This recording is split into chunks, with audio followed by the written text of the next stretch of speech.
Access to water is not guaranteed. You need to line up before you access water. Those who don't pay the agreed amount will not be allowed to get water for their livestock and drinking, says Purity Aya Esinyen, who runs a small-scale business and owns a few goats that survived the adverse effect of drought when we last spoke to her in August 2022 and lives in the Kibish sub-county. Mochu Lorumukai Kerio, Vice Chairperson of the Council of Elders from Todonyang, explained, Turkana fishermen on the Kenyan side and Dasenyans from Ethiopia are clashing to share the fishing grounds inside the lake. People have already been traumatized in the past by the clashes at the border, and many lost family members. Many are now hesitant to fish along the border, even if the situation is more stable at the moment. These are some of the challenges communities in the northern Kenya are facing because of water scarcity. I am Daisy Kosgei, the Senior Project Officer working with the International Alert Kenya office. Today, I will speak to you about how we promote peace through supporting dialogue processes in our program implementation in Turkana County.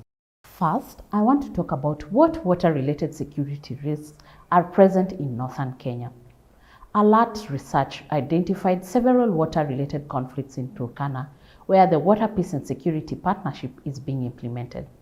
The communities living in the borderlands between Kenya and Ethiopia largely practice pastoralism and are livestock dependent, but with climate change, they've resorted to other activities such as agrofarming and fishing.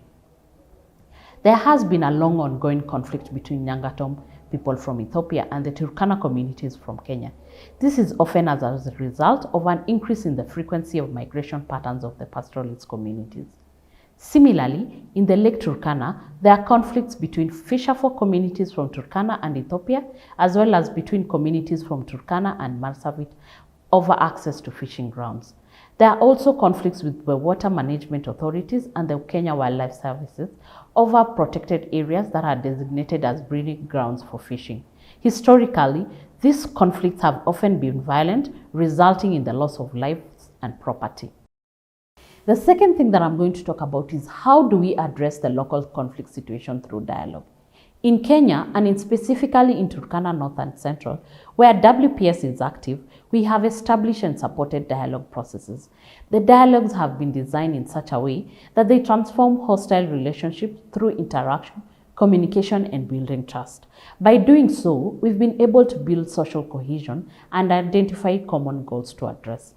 For example, we've had dialogue meetings with communities from Ethiopia, such as the Nangatom and Turkana tribes from Kenya. These meetings acted as a platform for exchange between the government leaders and communities from both sides of the border. This exchange helped identify common approaches to resolve water scarcity. The parties also held a dialogue on the conflict on access to pasture. As a result, the communities agreed to develop a communal grazing pattern agreement. The third thing I want to talk about is how our conflict and hydrological analysis feeds into dialogue. We work to ensure that there is sufficient analysis and research to provide the substance for an effective and extended dialogue processes. Topics for research are agreed upon through a process of participatory and facilitated processes. The research is then used to engage participants in joint analysis and to promote discussion of key issues, which at an appropriate stage can be opened up for wider public debate. A central objective is to encourage new ways of thinking about conflicts and their drivers. This approach also ensures governments, donors, and international agencies have better understanding of conflict.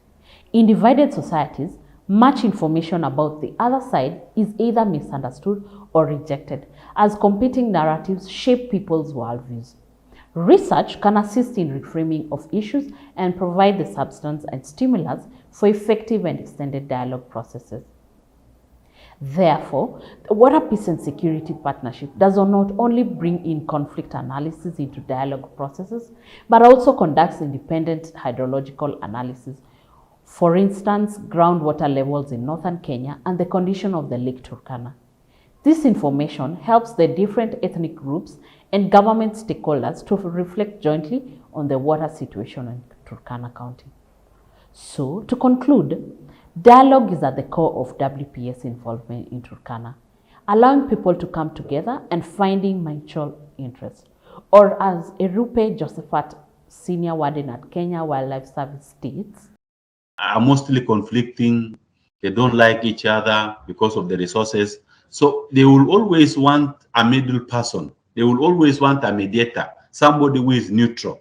And that can only be done by partners who actually do not have an interest in the community's undertaking.